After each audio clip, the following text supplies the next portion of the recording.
This is Facepalm America. I'm Beowulf Rockland. FacepalmAmerica.com, as always, is where you can go for more information about the show, to connect with us on social media, and to listen to past episodes.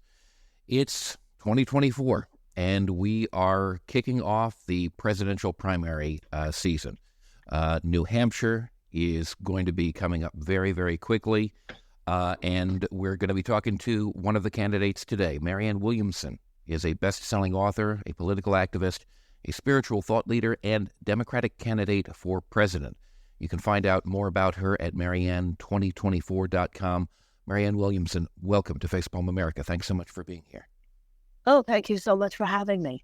So before we delve into the issues, I just want to note that you're in New Hampshire running in the Democratic primary there. President Joe Biden is not. And that's because the Democratic National Committee has not sanctioned this year's New Hampshire primary and placed the South Carolina primary first, where, by the way, Joe Biden won overwhelmingly and really started his campaign in a serious way in the year 2020. So New Hampshire opted to hold the primary as usual anyway. Joe Biden's skipping the primary. What is your assessment of that situation, and how does it kind of reflect the situation within the Democratic Party right now? I think it's bad for the Democratic Party. I think it's bad for our democracy that the Democratic National Committee considers itself entitled to basically replace the will of the people as the deciding factor in who we nominate for president. Their role is to facilitate the democratic process, not to suppress it and not to manipulate it. They have been unabashed in their willingness and in their smug, elitist sense of entitlement that no, they have decided it's Joe Biden. In their mind, it's a coronation, I guess, that they feel they have a right to anoint him, and have made it very, very difficult for the president's opponents, not just in this case, by the way, making sure we're off ballots around the country. In my case, major invisibilization and erasure in media articles, on television platforms. This is not what we're supposed to do in a democracy. And this is not the Democratic Party I grew up with. Right. And it's stunning, really, to see how the media is covering this, and you alluded to that as well, how really the New Hampshire primary has just suddenly become the New Hampshire Republican primary. There's almost no mention of the Democratic Party. I mean, when I turn on MSNBC, it doesn't exist as far as they're concerned. It's almost an extension of DNC policy, it seems. And how do they expect that to be good for the Democrats in 2024? Right. That we're allowing all these months to go by where all the people are hearing is Republican talking points, because the DNC itself and CNN and MSNBC are suppressing the voices of the other Democrats in the race. It's terrible. It's self-destructive. It's like watching a slow-motion car crash of 2016, and it's heartbreaking. Yeah, it really seems that traditionally the primaries have been the opportunity for things to be sorted out, and if there is an incumbent, for there to be like a challenge against the incumbent, so that the incumbent can be tested and stronger and better. And they're not even brooking a challenge at this point. It seems amazing to me. Absolutely. That's the power of competition. You know, when I was a teenager, Lyndon Johnson was an incumbent, and Eugene McCarthy and Bobby Kennedy Sr. primaried him. That was not considered weird. It was considered democracy. Yeah. It's not about the people. It's just one more area where some huge corporate entity, in this case, the DNC, because that is what they are, right, usurps the will of the people as the governing principle in our society. And I don't know how much closer to home it could get than this. Yeah. And it's, I'm a Democrat myself. I want the Democrat to win. So on top of everything else, it's just so depressing how the DNC is diminishing the chances of the Democrats to prevail in 2024 by giving over all of this airtime to the Republicans. Yeah, it seems downright dangerous to me because if anything, it, I think, hands more power to Donald Trump and makes it less likely that assuming Biden were to get the nomination, it means that he's less tested, he's less ready, and Trump is more likely to win because he seems to be who's going to be the nomination. Now, I've heard a lot of Democrats say that this is the most important election of our lifetimes, and I've heard that before. It may be true given the manifest threat that I believe Donald Trump poses to democracy, but I've heard people say that about 2016 and 2020 as well. And I know there are a lot of issues that you feel passionately about, but what made you decide that it was important for you to run as a Democrat in 2024, especially when the party leadership is essentially saying, "Don't rock the boat"? Well, first of all, the party leadership is much more vicious this time than last time. Last time they were satisfied to just make fun of me, call me crazy lady, crystal lady, kooky, make fun of, tease me, deride me. That was bad enough, because that's certainly enough to throw, fairy dust in people's eyes. This time there's a viciousness. So I don't think that I realized it was going to be quite this vicious, because you're right.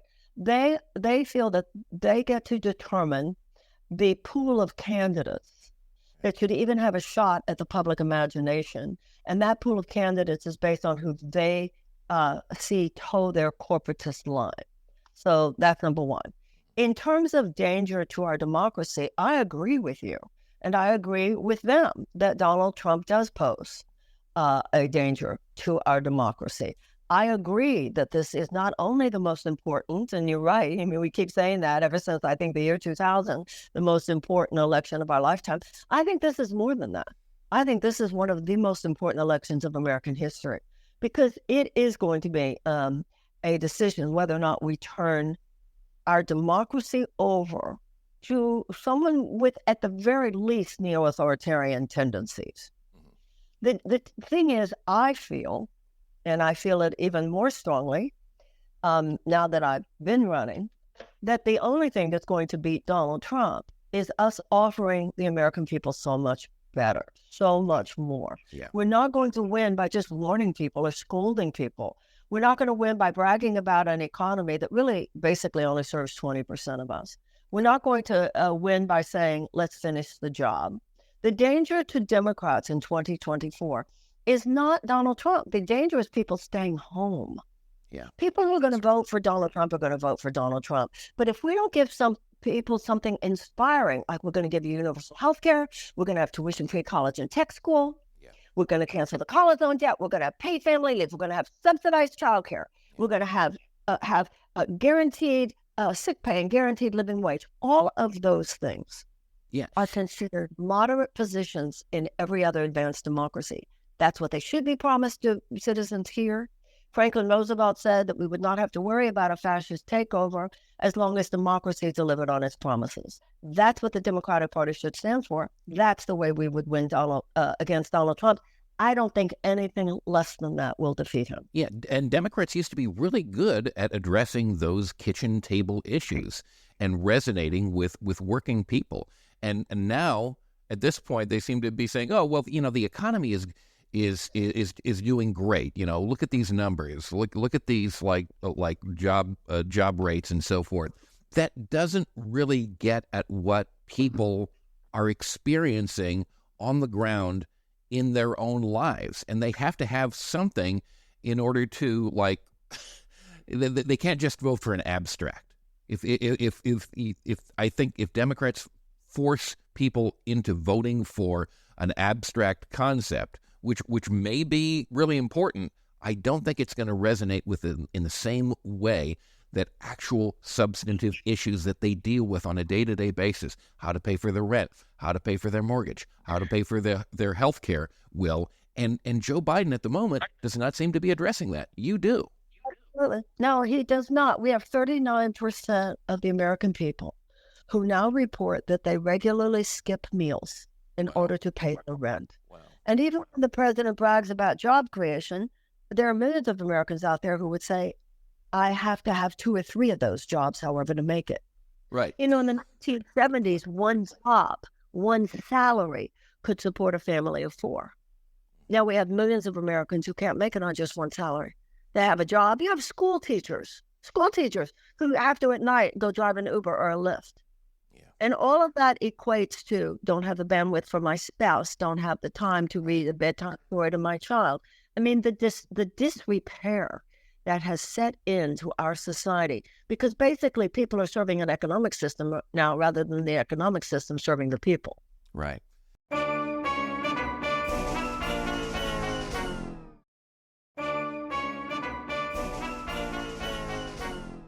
Now, you've created what is called an economic bill of rights in order to address this situation.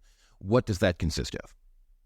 Tuition-free college and tech school would be removal of the college loan debt, universal health care, baby bonds where people are given an endowment at birth, subsidized childcare, paid family leave, bolstered rights to organize and support for unions, guaranteed sick pay, guaranteed affordable housing, and guaranteed living wage.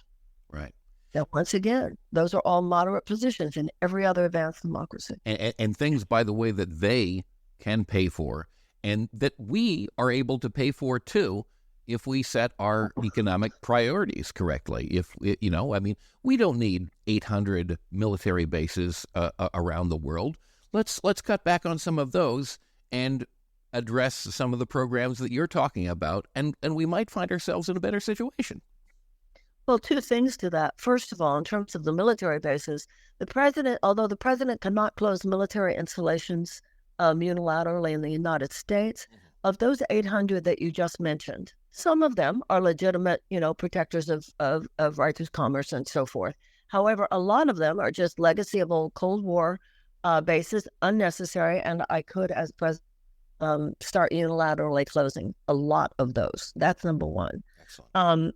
And the other thing, I can't remember, what was the other point that you were just making? Please forgive me because it slipped my mind. No, I'm talking about like the ability to pay. Like so many people will say when you enumerate all of those things. Priorities. Right. Yes. Well, everything that I have talked about here stimulates the economy. Right. That which stimulates people's lives actually stimulates the economy. If I have universal health care, first of all, it's good for business even because businesses don't have to worry about it anymore. Yeah. There are millions of Americans who work at jobs they hate. But that's the only place where they can get the benefits or the only place where they can make enough money to then pay for childcare.